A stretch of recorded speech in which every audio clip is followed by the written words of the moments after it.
우리 모두에게 주시는 은혜의 말씀은 창세기 40장 21절부터 23절까지 기록된 말씀입니다. 이제 우리 다 같이 함께 한 목소리로 창세기 40장 21절부터 23절까지 말씀을 읽겠습니다. 바로의 술 맡은 관원장은 전직을 회복하며 그가 잔을 바로의 손에 받들어 드렸고 떡 굽는 관원장은 매달리니 요셉이 그에게 해석함과 같이 되었으나 술 맡은 관원장이 요셉을 기억하지 못하고 그를 잊었더라. 아멘. 우리는 계속해서 요셉의 삶을 통해서 성도의 삶이 어떠해야 하는가, 하나님의 꿈을 꾸는 사람의 삶이 어떠해야 하는가 하는 것들을 함께 말씀을 통해 은혜를 나누고 있습니다. 요셉 어떤 사람이라고요? 하나님의 꿈을 꾸는 사람이요. 성도 어떤 사람이요? 역시 하나님의 꿈을 꾸는 사람입니다. 최종적으로는 무엇을 꿈꾸는 사람? 하나님의 나라를 꿈꾸는 사람입니다. 성도들 가운데 혼돈하고 착각하는 사람들이 있는데 그게 뭐냐 하면, 제가 이것도 여러 번 우리 교회에서 말씀드렸어요. 우리가 직장이나 가정이나 가족을 주된 일이라고 착각하는 사람들이 있습니다. 그래서 하나님이 우리에게 은혜로 주신 가족, 가정, 직장, 사회생활이 오히려 신앙생활에 장애가 되는 경우가 있습니다. 그런데 성경은 뭐라고 이야기하냐 하면, 우리가 이 땅을 살아가면서 우리의 삶을 영위하기 위해서 하나님께서 우리에게 주신 가정이나 가족이나 직장은 본업이 아닌 거예요. 그건 부업인 거예요. 왜 그렇지요? 논리적으로 생각하셔야 돼요. 직장은 머지않아 퇴직할 날이 옵니다. 가족의 관계도 죽음 앞에서 그 관계가 깨어지는 날이 옵니다. 부모와 자녀의 관계는 더 빨리 자녀들이 출가함으로 사실은 그 관계가 와해되는 겁니다. 그런데 한 가지 끝나지 않는 관계, 끝나지 않는 직책이 있습니다. 그게 뭐지요? 성도라는 신분과 교회의 직분입니다. 제가 여러분들에게 여러 번 말씀드린 것처럼 예수 믿는 사람들이 죽으면 관보에다 뭐라고 써요? 성도, 집사, 권사, 장로, 목사라고 씁니다. 그리고 제가 가지고 있는 신앙과 신학에 의하면 이 직분과 관계는 어디에까지? 하나님 앞까지 유지될 겁니다. 그래서 이 세상에 속한 어떤 관계도 하나님께서 우리에게 꿈꾸게 하신 하나님의 나라, 하나님께서 우리에게 부여하신 그 직책과 직분보다 앞설 수 없다라는 거지. 그런데 많은 사람들이 현대의 신앙생활을 실패하고 포기하는 많은 사람들의 경우를 보면 개인주의적이고 또 사회가 그렇게 변해서 하나님보다는 아내나 남편이, 하나님보다는 가족이, 내 신앙과 내 믿음보다는 사회생활이 더 우선이 되는 경우를 어렵지 않게 봅니다. 심지어 교회 지도자들도 저 사람이 직장 생활하니까 교회에 그렇게 하지 못하는 게 당연하다. 직장은 생계를 위해 사는 일이니까 최선을 다하고 열심을 다해서 꼼꼼하고 철저하게 해야 되지만 교회 일을 그렇게까지 하면 우리가 지쳐서 어떻게 하냐라는 잘못된 생각을 가지고 있는 지도자들이 교회 안에 적지 않게 있는 것이 사실입니다. 그러나 성경은 우리에게 무엇이라고 이야기하는가? 하나님의 부름과 택함을 받은 성도는 요셉의 경우를 통해서 우리가 보듯이 이 땅에 속한 것들을 추구하고 살아가는 사람이 아니라 하나님께서 꿈꾸게 하신 꿈을 꾸고 살아가는 사람들이라는 겁니다. 사랑하는 성도 여러분, 우리는 하나님의 꿈을 꾸는 사람들입니다. 그렇게 사셔야 합니다. 하나님의 나라, 하나님이 주신 내게 주신 소명, 하나님께서 나에게 주신 그 부르심의 소명을 위해서라면 예수님께서 말씀하신 것처럼 심지어 내 생명조차도 아까운 것으로 여기지 않는 신앙의 의지와 결단, 태도가 있어야 하는 것입니다. 꿈꾸는 것은 모두에게 허용된 일일 수 있을지 모르지만 그 꿈을 이루는 것은 소수의 사람들에게 허락되는 은혜입니다. 왜냐하면 하나님께서 우리에게 꿈꾸게 하셨다 하더라도 그 꿈을 이루는 과정에는 그 꿈을 위해서 지불해야 할 대가가 있기 때문이에요. 많은 사람들이 장로로 임직합니다. 권사로 임직합니다. 집사로 임직합니다. 제가 어제도 임직식에 다녀왔습니다. 어제 장로로 임직하신 분은 얼마나 그 직분을 귀하게 여기시든지 우시더라고요. 나와서 인사말 하면서 그렇게 얘기하셨어요. 10여 년 전에 어머니가 돌아가셨는데 어머니의 평생 소원이 내가 장로 되는 거였습니다. 어머니가 살아계실 때 내가 그 꿈을 이루어드리지 못하고 이제 어머니가 떠난 이후에 내가 장로 되는 것, 그것이 너무나 마음이 아프다는 거죠. 내가 정말 충성하고 최선을 다하는 장로가 되겠습니다. 그렇게 소감을, 인사말을 하셨습니다. 제가 그걸 들으면서 그렇게 기도했습니다. 하나님, 저 고백이, 저 결심이 하나님 나라 갈 때까지 지켜지게 해주십시오. 많은 사람이 설레임으로 장로로 임직하고 권사로 임직합니다.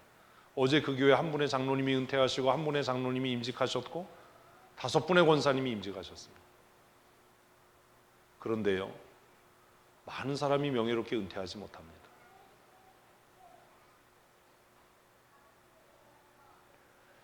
임직하는 것이 하나님의 은혜라면 그것을 유지하고 그 십자가를 끝까지 지는 것은 우리의 헌신의 결단입니다. 요셉이 하나님의 꿈을 꾸기 시작했을 때 하나님은 그를 위해서 무엇을 준비하셨어요? 왜 이러시지요? 고난을 준비하셨어요. 한번 따라합시다. 내가 하나님의 꿈을 꿀 때 하나님께서는 나를 위해 고난을 준비하신다. 무섭지요? 하나님의 꿈은 그냥 이루어지는 게 아닙니다. 제가 좋은 목사가 되기로 결심했을 때, 하나님의 꿈을 꾸기 시작했을 때 하나님은 저를 위해서 뭘요? 고난을 준비하죠. 연단을 준비하시는 거예요.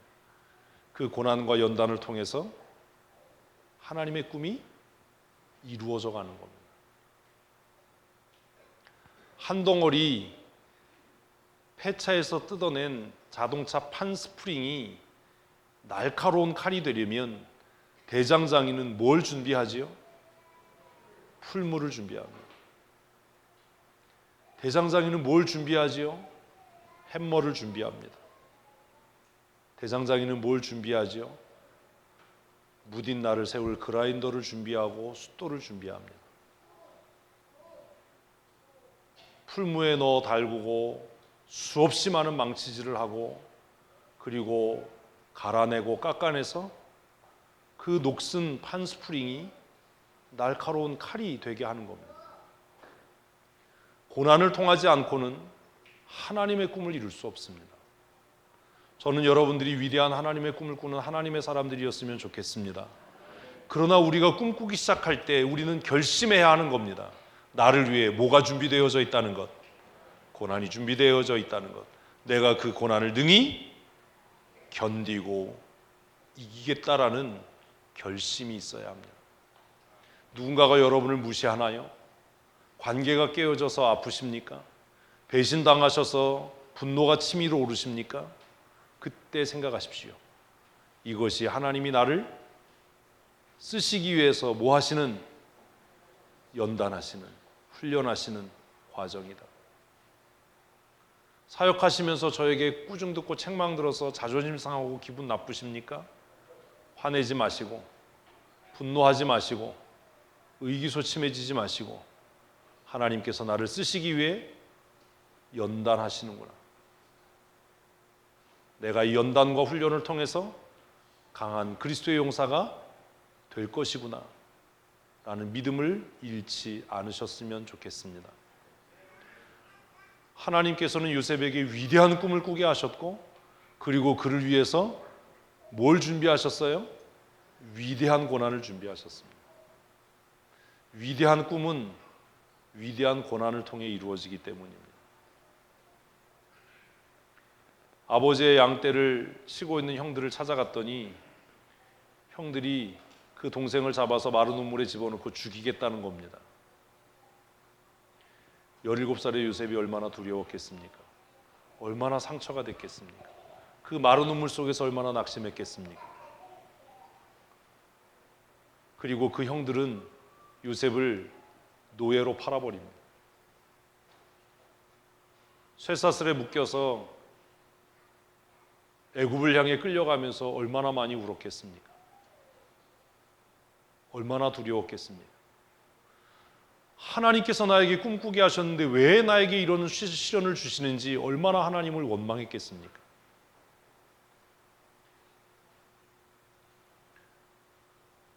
그런데 하나님께서 그를 노예로 팔려가게 하는 고난을 그에게 주셨지만, 우리 31절 말씀 읽어보십시다. 요셉이 끌려 애굽에 내려가매 바로의 신하 친위대장 애굽 사람 보디발이 그를 데려간 이 사람 손에서 요셉을 사니라. 그러나 변한 건 없었어요. 2절 읽어볼까요? 여호와께서 요셉과 함께 하심으로 그가 형통한 자가 되어 그의 주인 애굽 사람의 집에 있으니. 누가 함께 하시니? 여호와께서 함께 하시니. 변하는 것과 변하지 않는 것이 있습니다. 하나님께서 우리를 연단하시고 시험하실 때에, 우리를 고난을 통과하게 하실 때에 변하는 것은 뭐예요? 상황이에요. 대답을 하셔야 돼요. 생각하시고. 변하는 건 뭐예요? 상황이에요. 변하지 않는 게 있어요. 변하지 않는 게 뭐예요? 하나님의 동행이에요. 믿으십니까? 크게요. 믿으십니까? 뭐는 변해도, 상황은 변해도 뭐는 변하지 않아요? 하나님의 임재와 동행은 변하지 않습니다. 그러면 변한 겁니까? 안 변한 겁니까? 근데 왜 두려워하십니까? 왜 불평하십니까? 왜 낙심하십니까?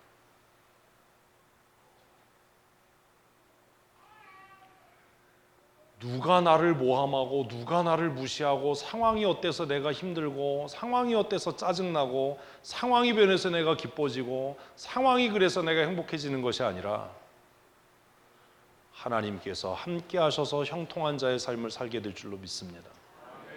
신부는 변했습니다. 상황은 변했습니다. 그러나 하나님의 임재와 하나님의 동행에는 변함이 없습니다. 그리고 그 결과로 그는 뭐가 되었다고요? 형통한 자가 되었습니다. 이게 성도의 삶입니다. 시장은 변합니다. 우리 한국 사회도 아마 긴 불황의 터널을 지나야 할 것 같습니다. 시장의 구조는 변합니다. 내가 만나야 되는 사람도 달라집니다. 동섭이 지금 얼마나 두렵겠어요. 새로운 상황에 놓여질 겁니다. 낯선 환경 속에 처할 겁니다. 그러나 상황은 변하고 달라져도 변하지 않는 것, 하나님이 나와 함께 하신다는 것. 그리고 정말로 하나님과 함께하는 삶을 살게 되면 3절 말씀 읽습니다. 그의 주인이 여호와께서 그와 함께 하심을 보며 또 여호와께서 그의 범사에 형통하게 하심을 보았더라. 누구도, 주인도라고 그러면 어떻게, 여러분 주인 있어요? 왜 적용이 안 되죠? 우리는 누구도. 여러분은 고난 가운데 있지 않는 사람이에요. 말씀이 적용이 안 되는 거예요. 누구도, 내 원수도, 나를 해치려고 하는 사람도, 나를 밟고 일어서려고 하는 사람도, 은근히 나를 무시하고 나에게 압력을 가하는 그 왼수 같은 그 인간도. 직장생활 하시면 뭐가 힘들지요? 직장생활 안 해보셨어요? 일이 힘들지 않아요. 목회하면 뭐가 힘들지요? 새벽기도 설교 준비 그거 힘들지 않아요. 뭐가 힘들어요? 관계가 힘들어요. 어디로 가든지 뭐가 있어요? 또라이 같은 인간들이 꼭 하나씩 있어요. 또라이. 그 또라이 보기 싫어서 직장을 옮겨요. 그랬더니 뭐가 있어요? 왕또라이가 있어요. 우와. 그래서 이번에는 그 왕또라이 보기 싫어서 창업을 해요. 그랬더니 뭐가 와요? 또라이 손님이 와요. 매일. 어느 날 정신 차리니까 어떻게 돼 있어요? 내가 또라이가 돼 있어요. 인생의 아이러니잖아요. 그죠? 목회도 그런 거예요. 이 교회 정말 또라이 같은 놈이 하나 있어서 하나님, 내가 다른 교회 가서 거기 갔더니 더해. 그렇게 한 30년 목회했더니 내가 그 또라이가 된 거예요. 그 은퇴할 때 되면 소리 지르고 승질내고 그러는 거예요. 얼마나 슬퍼요, 인생이. 그러나 환경을 보지 않고 상황을 바라보지 않고 하나님의 임재와 동행을 따라 살아가는 사람은 누구도 자꾸 이렇게 곁길로 갔다 다시 와야죠. 누구도 내 원수도 무엇을 내가 하나님과 동행함을 하나님께서 내 든든한 후원자가 되시고 내 방패가 되심을 알게 할 줄로 믿습니다. 안 보이냐? 내 뒤에 빽 있는 거. 너는 나를 우습게 보지만 내 등 뒤에 나를 위해 역사하시는 하나님이 계시다. 할렐루야. 아멘. 이런 배짱이 없으면 어떻게 삽니까? 내가 돈이 없다고, 못 배웠다고, 내가 지금 노예로 팔렸다고 네가 나를 무시할지 모르지만 내 뒤에는 만군의 여호와께서 내 든든한 그 다음을 하셔야 내 든든한 여러분의 고백을 하셔야 돼요. 내 든든한 위로자이시고 내 든든한 방패이시고 내 든든한 힘이시고 능력이시다. 아멘.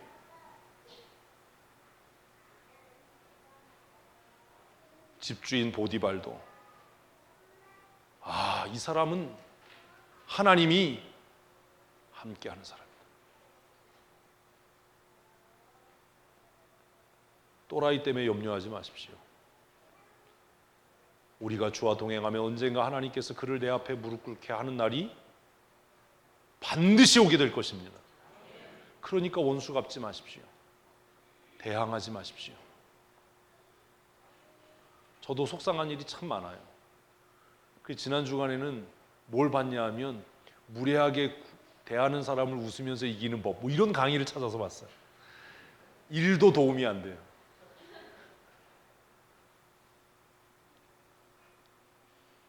그래서 인터넷 강의하고 먹고 사는 사람들 참 힘들겠다. 이런 강의라고 어떻게 먹고 사나. 상황은 변해도 하나님은 신실하셔서 우리와 동행하시는 줄로 믿습니다. 이게 능력이잖아요. 내가 주와 동행하면 누구도 안다고요? 내 원수도 알게 돼요. 그래서 그가 두려워하게 되는 거예요. 저 사람 건드리면 안 돼. 저 사람 건드리면 안 돼. 저 사람은 하나님과 동행하는 사람이에요. 저 사람은 하나님이 지키시고 보호하는 사람이에요. 저 사람은 저 사람이 의지하고 믿는 하나님이 보호하는 사람이에요. 이런 능력 있는 삶을 사는 하나님의 사람들 되셨으면 좋겠습니다. 이쯤 됐으면 끝나야 되잖아요. 근데 이 한 가지 관문을 통과하고 나니까 하나님은 요셉을 위해서 뭘 준비하셔요? 유혹을 준비하셔요. 여러분, 고난은 이길 수 있어요. 저는 아픈 거 잘 참아요. 뭐는 힘들어요?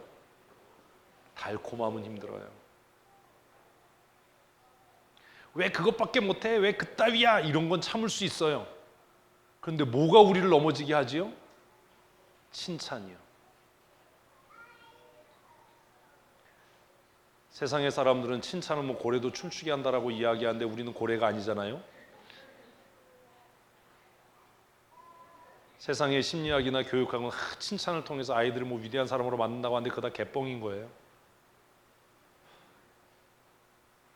그게 성경적인 가치라면 하나님은 하나님의 사람들을 고난 가운데로 밀어넣지 않았어요. 계속 칭찬하셨겠죠. 근데 예수 믿는 사람들도 그런 정신 나간 소리를 교회 안에서 하는 거예요. 칭찬이 사람을 훌륭하게 만들고 칭찬이 사람. 그럼 하나님이 잘못하시고 있는 거잖아요. 요셉을 지금 잘못 다루는 거잖아요. 무한하게 칭찬해 줘야죠. 요셉에게.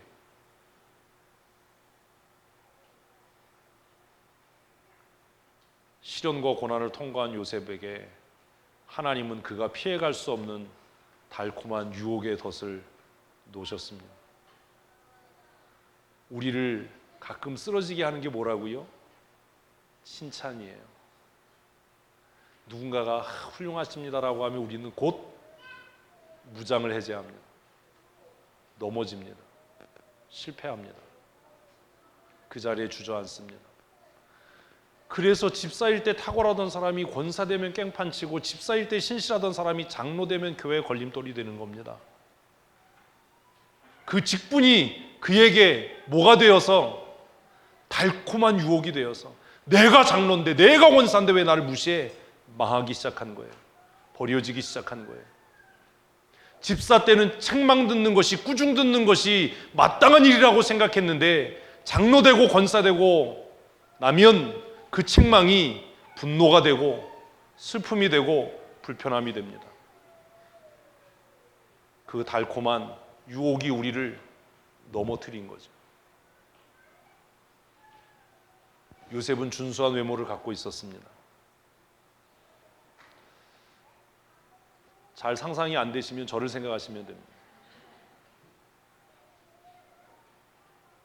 보디발의 아내는 참 할 일 없는 여자였습니다. 근데 보디발의 아내가 보니까 좀 잘생겼거든요. 그래서 그를 유혹하기 시작합니다. 왜 하나님이 이런 상황을 허락하시지요?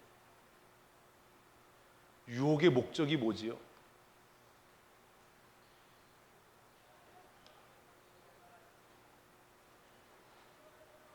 고민하셔야 돼요. 우리를 칭찬하고 우리가 듣기 좋은 달콤한 말을 해주는 이유가 뭐지요?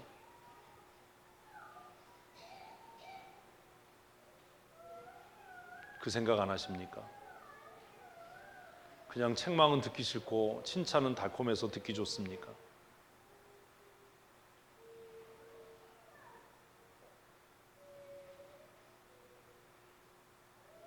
유혹의 목적이 뭐예요? 하나님의 법을 떠나게 하는 겁니다. 칭찬 듣기 시작하면요, 나도 모르는 사이에 교만해져요. 그래서 어느 순간 내가 누구의 자리에 앉아요? 하나님의 자리에 앉아요. 그래서 예배를 해도 하나님의 영광, 하나님의 기쁨을 추구하기보다 무엇을? 내 만족, 내 기쁨. 성도들이 하는 은혜 받았습니다가 도대체 뭡니까? 내 예배를 통해 하나님이 높아지고 하나님의 영광이 드러났다는 말입니까? 내가 만족했다는 말입니까? 대답을 크게 하세요. 은혜 받았다는 말이 도대체 무슨 뜻입니까? 내가 철저하게 낮아지고 내가 무시당하고 내가 피 흘리도록 고난당해서 주의 이름이 영화롭게 되고 주님의 이름이 높아졌습니다. 아, 은혜입니다. 이 말입니까? 아니면 오늘 내가 좀 듣기 좋았어요, 내가 만족했어요 라는 말입니까? 우리는 누구를 예배하고 있습니까? 칭찬은요, 나도 모르는 사이에, 그 달콤한 유혹은 나도 모르는 사이에 하나님의 법을 깨트리게 합니다. 요셉의 탁월함은 여기에 있습니다. 요셉은 그 보디발의 아내의 유혹을 뿌리쳤습니다. 왜지요?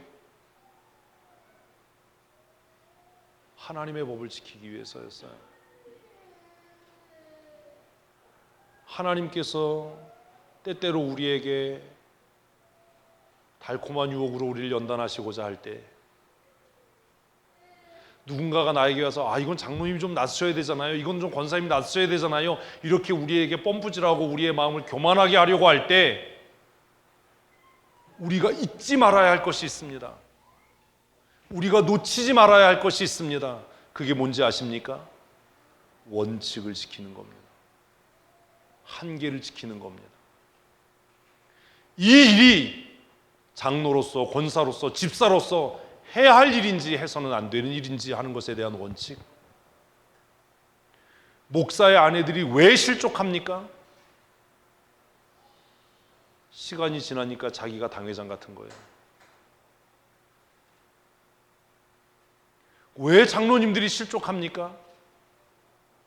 오랜 시간 그 일을 하다 보니까 교회가 자기 것 같은 거예요. 목사님들이 왜 목회에 실패합니까? 목사님 탁월합니다, 훌륭합니다라고 했던 그 칭찬들이 달콤한 유혹이 되어서 내게 말은 법이고 내가 하는 것은 올바르고 교회가 모두 다 내 것이다라고 착각하게 되는 겁니다.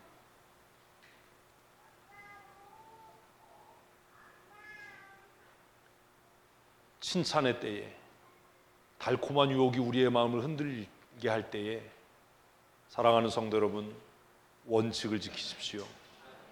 넘지 말아야 할 선은 넘지 말아야 합니다.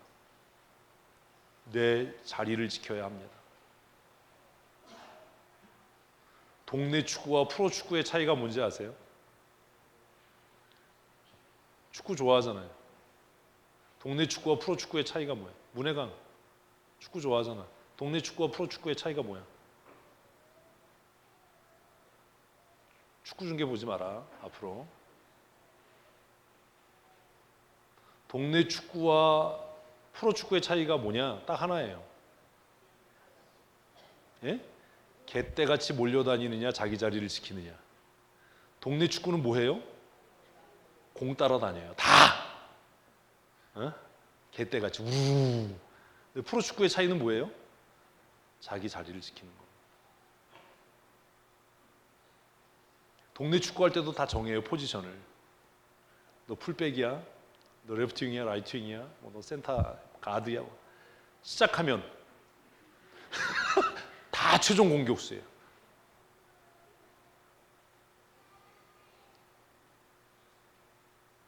하나님의 꿈을 꾸고 믿음으로 산다는 것은 달콤한 유혹의 때에, 칭찬받고 인정받을 때에도 뭘 지키는 것?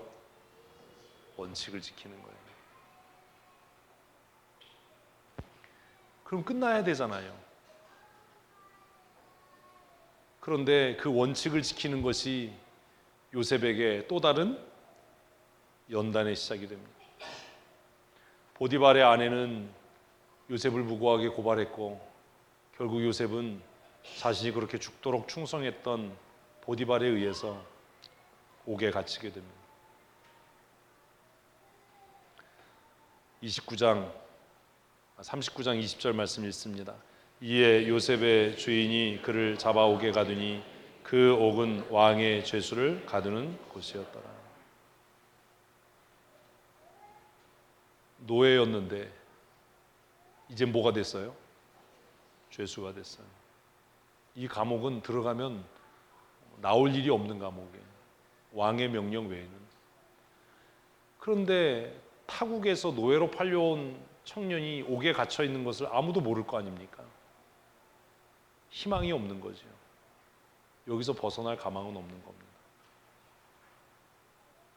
뭐가 바뀌었어요? 상황이 바뀌었어요. 대답을 잘하세요. 뭐가 바뀌었다고요? 상황이 바뀌었어요. 근데 똑같은 거예요. 형태는 달라도 구조는 같아요. 시대는 변해도 그 구조는 같아요. 대상은 달라도 그 구조는 같아요. 무슨 얘기냐면, 하나님께서 하나님의 꿈을 꾸게 한 요셉을 이렇게 훈련하고 연단하셨다면 오늘 이 시대에도 하나님께서 쓰시고자 하는 사람들을 이렇게 연단하신다는 겁니다. 지하 감옥에 갇혔습니다. 상황은 더 나빠졌습니다. 죽어도 누가 하나 신경 써줄 수 없는, 누구도 이 지하 감옥에서 꺼내줄 수 없는 그때 절망의 자리에까지 내려가기도 했습니다. 그러나 잊지 마십시오. 뭐는 없다고요? 변한 건 없다니까요. 한번 다시 하십시오. 상황은 변해도 변한 것은 없습니다. 여러분 절대로 잊으시면 안 돼요. 뭔 변해도, 상황은 변해도 뭔 없어요? 변한 건 없어요. 왜지요? 같이 읽습니다. 요셉이 옥에 갇혔으나, 무슨 얘기예요? 상황은 더 나빠졌어. 상황은 변했어라는 말입니다. 그런데 21절 말씀은 놀랍습니다. 같이 읽습니다. 여호와께서 요셉과 함께 하시고, 변한 건 없습니다. 병에 걸리셨습니까? 사업이 실패했습니까? 사랑하는 사람이 배신하고 떠났습니까? 내가 믿었던 사람이 배신했나요? 내가 훈련하고 세워서 안수해서 임직하게 한 그가 비난하고 교회를 떠났습니까? 그것 때문에 낙심이 되고 좌절하고 우울해지고 슬퍼지긴 하지만, 상황은 변했지만 변한 건 없는 겁니다. 믿으십니까?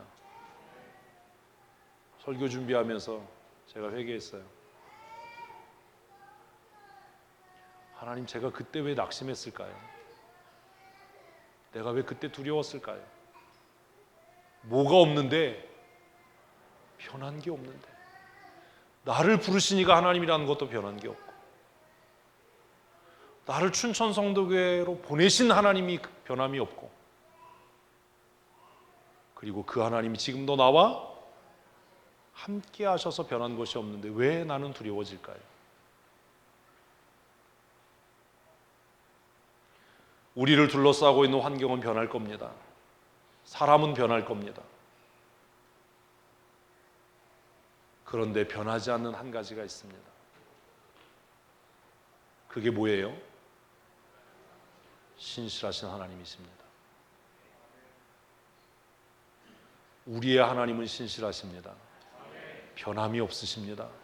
성경은 하나님은 회전하는 그림자도 없다라고 말씀합니다. 하나님은 인생이 아니시니 시건치 아니하시고 인자가 아니시니 후회가 없으시다라고 말씀합니다.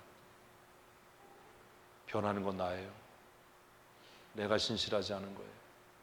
내가 하나님을 신뢰하지 않는 거예요. 너무 멋지잖아요. 이 말씀을 여러 번 다시 읽었어요. 요셉이 옥에 갇혔으나 여호와께서 요셉과 함께 하시고, 요셉이 옥에 갇혔으나 여호와께서 요셉과 함께 하시고, 여기에 제 이름을 넣는 겁니다. 누구누군가 나를 버리고 떠났으나 여호와께서 나와 함께 하시고, 사업은 망했으나 여호와께서 나와 함께 하시고, 내가 병들었지만 여호와께서 나와 함께 하시고. 아멘이십니까? 그러니까 아까 한 것처럼 뭐 할 거예요? 잘 될 거예요. 괜찮아, 괜찮아. 하나님이 너와 함께 하셔. 네가 그렇게 믿고 신뢰하던 사람이 너를 떠나고 버려도, 배신해서 그 상처가 너무 아프고 쓰려도 하나님이 너와 함께 하신다. 괜찮아, 괜찮아.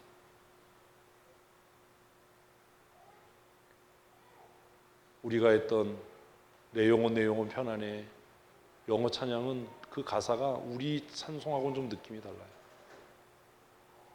It is well. 모든 것이 잘 될 거야. It is well. 하나님이 함께 하시니까 다 잘 될 거예요. 한번 해보십시다. 시작. 좀 하세요 좀. 시작. 하나님이 함께 하시니 다 잘 될 거야. 하나님이 함께 하시니 잘 될 거야. 두렵잖아요. 떨리잖아요. 낙심되잖아요. 쑥스러우면 어디 가서? 화장실 가서 변기 위에 앉아서 하세요. 하나님이 함께 하시니 괜찮아. 낙심하지 마. 변한 건 없어. 변한 건 없어. 하나님이 아직도 너를 사랑하시고 하나님이 너와 동행하시고 변한 건 없다. 화장실 가서 너무 큰 소리를 하면 귀신 나오는 줄 알아요, 사람들이. 너무 멋지잖아요. 저는 가끔 성경 읽다가 이렇게 막 감동하고 흥분해요. 별것도 아닌데. 요셉이 옥에 갇혔으나 저놈의 새끼가 나를 무시하지만 여호와는 나와 함께 하신다. 악한 놈들은 너무 탁월하고 똑똑해서 그 악한 이빨과 발톱을 드러내지만 나는 그 앞에서 너무 연약해서 어떻게 대처해야 될지 망설이고 주저하고 두려워지지만 그러나 여호와는 나와 함께 하신다. 새로운 일을 시작할 때 감당할 수 없는 도전 앞에 직면할 때 변한 것은 없다. 아멘. 그래서 어떻게 됐어요? 그에게 인자를 더하사, 같이 읽습니다. 간수장에게 은혜를 받게 하시네.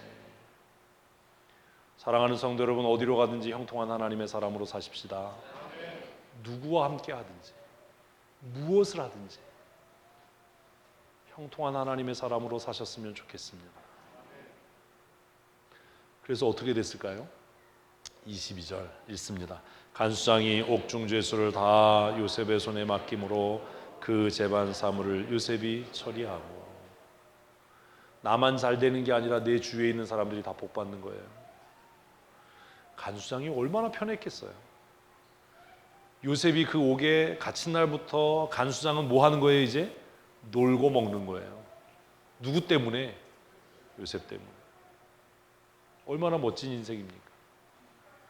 23절 같이 읽지요. 간수장은 그 손에 맡긴 것을 무엇인지 살펴보지 아니하였으니 이는 여호와께서 요셉과 함께 하심이라. 아멘. 아멘. 할렐루야. 얼마나 멋있어요. 같이요. 여호와께서 그를 범사에